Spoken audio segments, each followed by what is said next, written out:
My name is Nicole King, and this is Marbella Now. And as time flies by, you'll open up your eyes wide. You feel it's gonna go your way.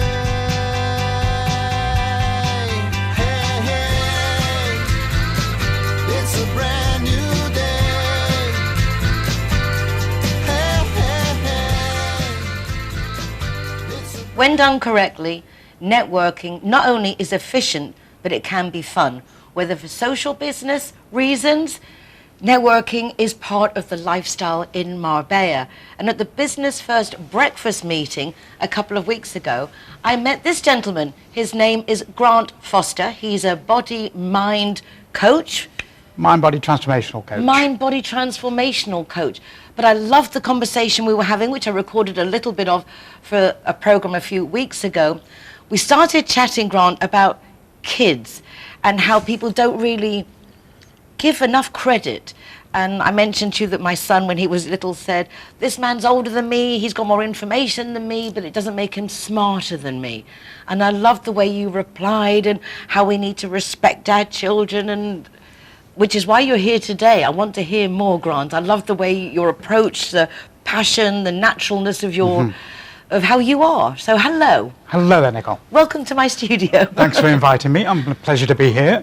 Pleasure to be here. So you've kind of, your services are developing with the needs of the people, from what I've gathered from our first conversation. Yes, because as you know, I've been down here a long time doing sports massage. I'm still doing sports massage. And I noticed things were developing within myself and within other people, that people needed more help.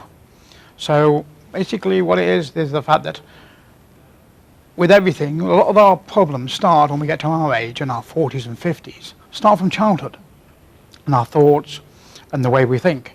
Because as a child, we're basically like a sponge. We function between the ages of 2 and 8 in what a brainwave called theta.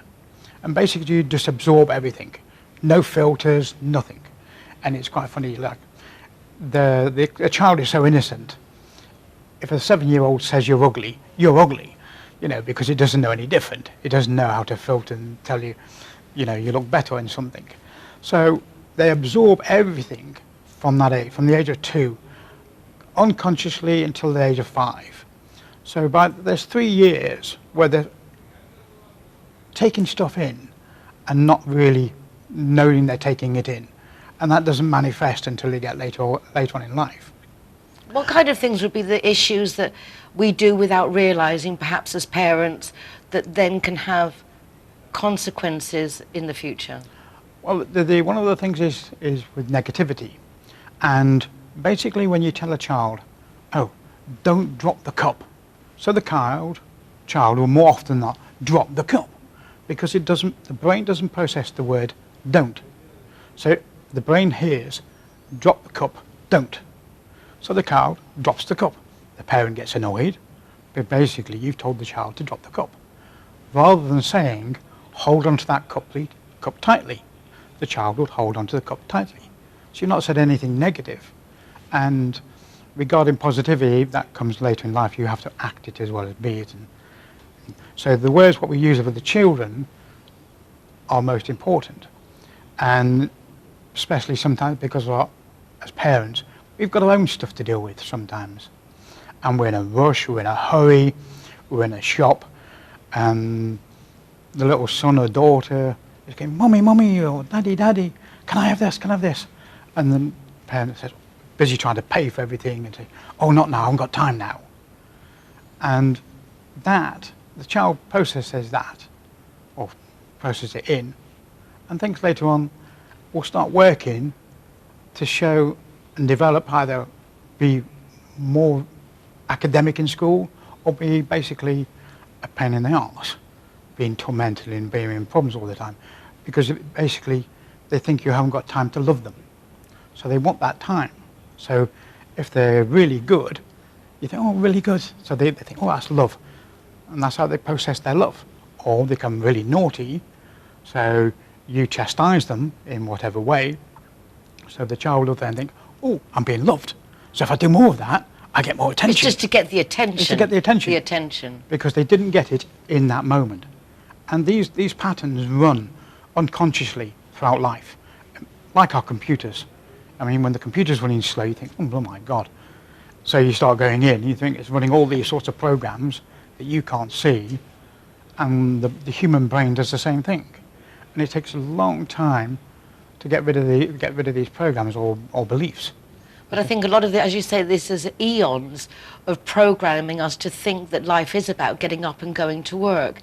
Yeah. And it seems to be this need of position, status, and finance that defines us, that we've kind of lost the plot along the way. Well, I'd agree with you. The main thing is mostly we do these things for significance. And a lot of people are driven by money. And they'll look and think, well, look at me. I'm earning this amount of money. I'm significant. I'm doing this. I'm doing that.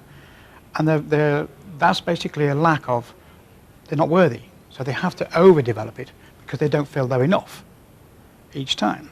And that goes for men and women. You know, there's no difference.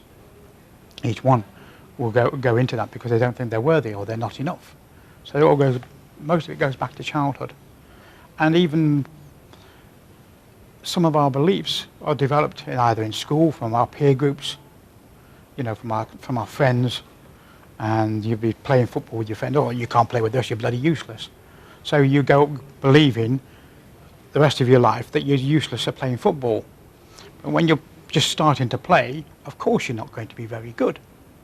Not everybody's a Ronaldo or Messi or anything like that, because you have to develop that skill. Some people have a propensity more than others.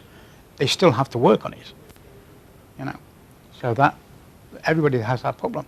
When you have people, as you say, in their 40s and 50s, I think often find themselves coming to the point where you're seeing the next stage, the final stage of life on the horizon. And we all begin to evaluate, reevaluate. Yeah. Then you add to that a year and a half basically of on pause with COVID. What are you seeing at the moment seems to be the biggest hang-up, or what people are most worried about? Uncertainty on their future. And because most people like to be certain. I'm lucky in my life, because I've been self-employed, most of my life has been uncertain. So I'm quite used to being uncertain.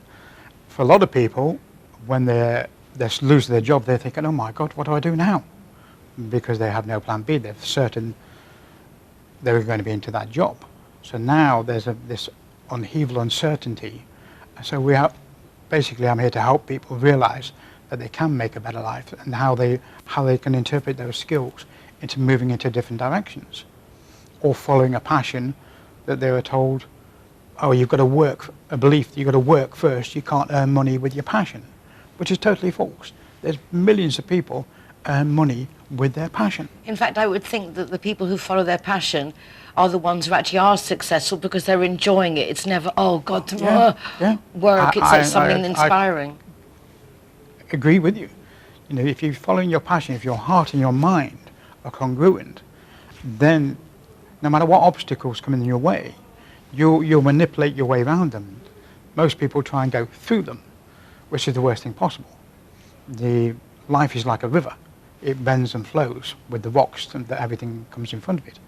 And sometimes these rocks are put in front of us to make us aware, think, well, you've got to look at this, you know, and then you just meander around it, you know.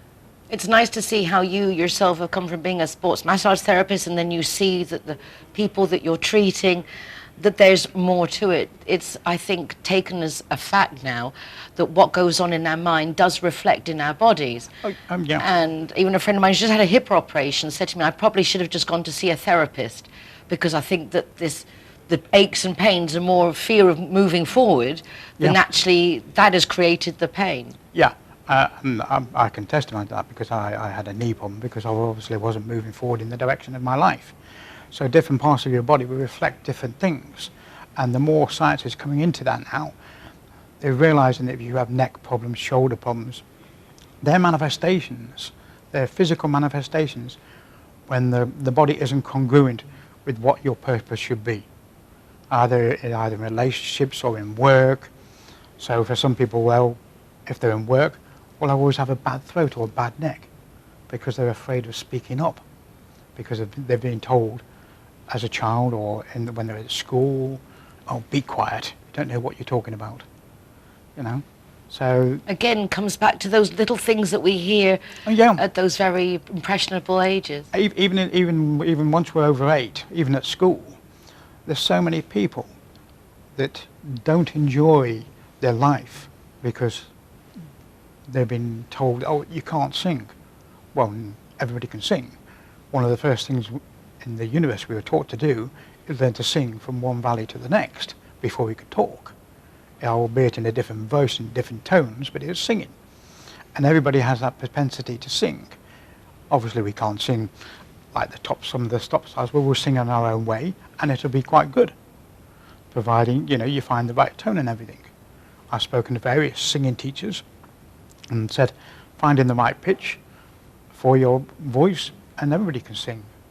Everybody can do art. So many people are told, you know, you can't do art. Not everybody's a Constable or a Michelangelo, anything like that. They start off in their own way and develop, you know. At the end of it, it sounds like the conclusion of everything is to be happy in one's own skin, in one's own space. That if you can just accept that this is me, this is what I have to offer, let's, with help perhaps, go through and see what I have to offer and what I like, because that sometimes is the hardest thing, is knowing what we're good at or what we want to do, getting out of that rut. Yeah, and this is where, you know, it's opening the doors to people to see what's available to them, what ideas they can follow through.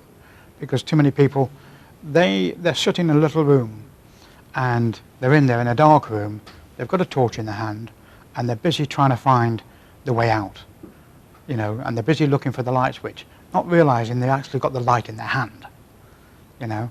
Another analogy is like, I saw the other day a friend of mine, a lovely coach, and he had the analogy, you have 2 people on a desert island, or two desert islands, and one person, the guy saying, is written there with the ruins of a boat, help, which everybody needs. A lot, you know, it's coming more to the fore now that men need more help, and they need somebody they can trust, they feel congruent with, because obviously the old adage, you know, be a man, don't talk, you know, hold your feelings in. Yeah, deal with it. Deal with it. It's just impossible. We're emotion. We're a bundle of emotion. We're going to feel happy, we're going to feel sad. We can't feel happy all the time. That's impossible. So, like I say, going back to the island, and the other guy is on the island, he builds a raft. At the end of the day, you've got to help. Help is good. You need to ask for help. At the end of the day, you will still have to do the work. So this is where I come in to help you find your way, so that you have to do the work to go through and find your freedom. And that's all about finding your freedom, finding your authenticity, and to feel you. Because there's so many people that aren't feeling that. And once you do feel that, then whether people say that you can or you can't, it won't matter, because once you know in yourself that you can just follow your own passion, Yeah. you can, I suppose, then learn to adapt, to just let the words wash over and take no notice. Yeah, well, that's it. Because too many of us, and I will put myself in the past of this, I think virtually everybody's been in there, is we listen to other people. The good opinion of other people, we listen to that. And that affects us. And we suddenly realise, hold on, I don't feel well, I'm doing what I want to be doing. And you get stuck. So then you, like you say, you have to then get out of that feeling and then be able to go your own way and not worry about what other people think. Because most people, in actual terms, don't really care what you think about them. They're more worried about what they, you know, what they think about you. It's funny, it really is that way. And I think a lot of things, as you say, asking for help is not easy, and a lot of people would see that as a sign of weakness. I see it as a sign of strength. Yep. And in fact, during lockdown last year, I had a lot of business things that were just didn't even know where to begin. And just as it came out, a business coach came my way, and I did a couple of sessions, and it just changed everything. Yeah. Someone helping you find getting out of that circle and just grab hold of that string and just making a difference. So I would highly recommend that if you do feel that you would like life to be a bit different, but you don't know how, contacting someone like Grant, I think, is a good step forward. Yeah. Nothing to lose, right? Well, there's nothing to lose, everything to gain. Everything to gain, because we're holding ourselves in like a peephole. We're just seeing part of our life for these little people, and then we need to expand and enjoy life, basically. Undeniably. Do you go to people's homes? Do people have to come to you? What's the setup? At the moment, I'm busy looking for an office, so I go to people's homes, or I can work on Zoom. Oh, sounds super. So I've done some work with some people on Zoom. I've done the hypnosis and different things, different techniques. Oh, so you're into hypnosis and that as well? Yeah, it also helps with people with limiting beliefs. So you can change their limiting beliefs at an unconscious level. So Sounds the person's nice and relaxed in their home, and basically you can help them move on. Sounds wonderful. Grant, thank you so much for taking the time. I'm Thank sure you very much, Nicole, we'll have to for have you back inviting me. on the step for another Yeah, it'd be interview great. to follow on from this. We can talk about different things. I look forward to it. I look forward to it as well. Thank you very much. We're going now to a little break, but don't go away because there will be more after this. Hey, hey. John's car is still being repaired, so he's delighted that Judy has come to pick him up. However, after a very heavy business trip, he's less than enthusiastic when her car breaks down. I insure with Línea Directa, She tells John, so please do relax. I've got this. and she had. The taxi was there in no time. Her car safely towed for repairs, and a courtesy car readily available. Call Línea Directa on 952 14 78 34 to see how they can better your life too. When I'm the designated driver, I think it's only fair that I get to choose a ZeroHero venue that rewards me with free soft drinks. My friends all get to choose and booze, and they feel safe going home with me. Make sure that you get your reward for being the designated driver. Why pay if you don't have to? Hi guys, Ross here from Hogan Stand. Proud to be a member of the ZeroHero campaign, and we recommend everybody. Nobody drives drinking. Everybody who drives a car doesn't have any alcohol in their system, and we're proud to sponsor the ZeroHero program.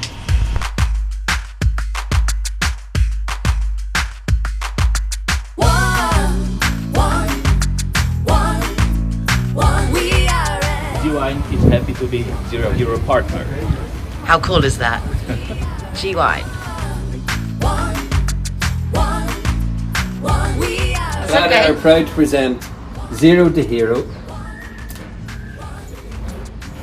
Never drink and drive. McNulty's is proud to be a ZeroHero partner. Out of bounds, ZeroHero partners. Here we are, sticker going on. Delighted to welcome everybody and to be part of the ZeroHero campaign. Delighted. ZeroHero, welcome here. At the Gaucho de Maroons.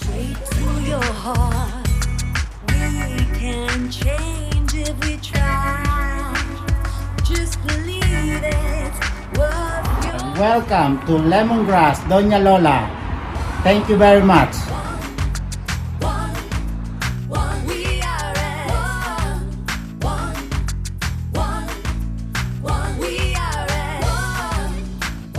ZeroHero, welcome to Portofino, Cabo Pino. Guys, Kazatua is proud to welcome the ZeroHeroes. So come on in and enjoy free soft drinks for anyone who is the designated driver. Thank you, Nicole.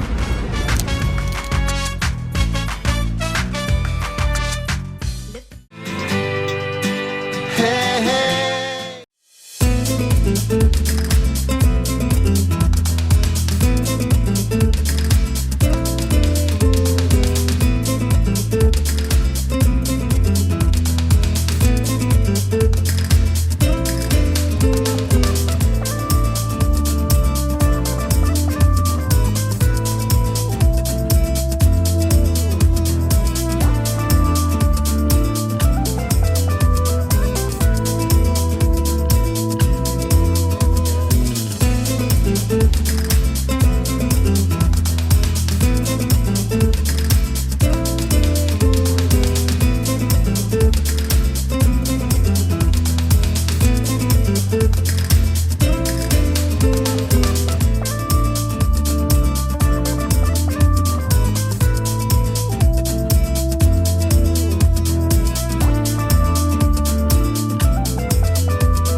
con mis amigos, vámonos para allá. Y espérate que te sigo de la puerta de tu casa, donde yo te doy los besos de esa cara tan rara que en lo alto del cerro de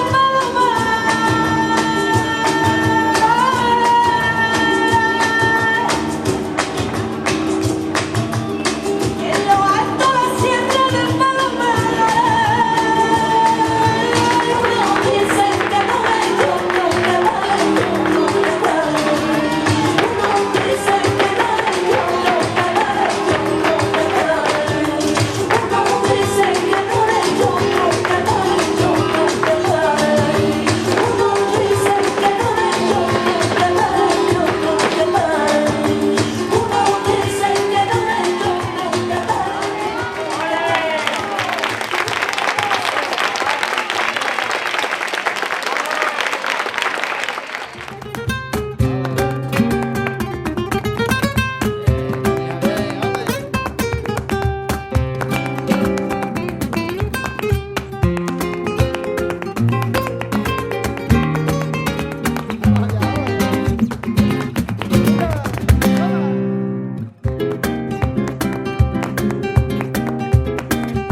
That's it for today. Once again, a big thank you for joining us to find out what's going on in Marbella now.